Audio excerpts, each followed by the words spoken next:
They came on special trains, buses, and trucks from as far away as Aswan and Alexandria by the tens of thousands to give President Sadat a hero's welcome home.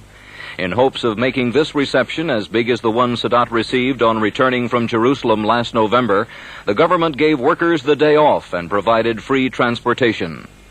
At Cairo airport, Sadat's cabinet, members of the Egyptian National Assembly, and diplomats were on hand for the official greeting.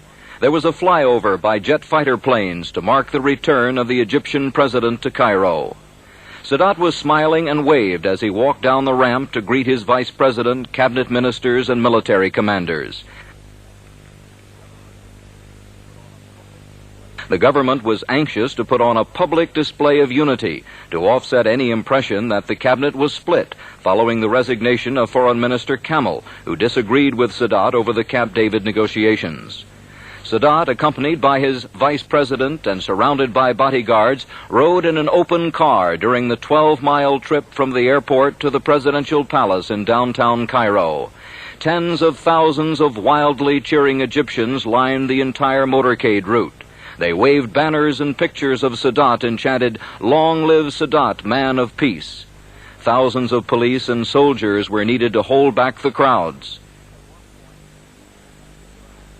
At one point, enthusiastic Egyptians closed in on the president's car and had to be fended off by bodyguards. Security was extremely tight. A military helicopter shadowed the entire motorcade route. Several times, people rushed past police in an effort to touch the president.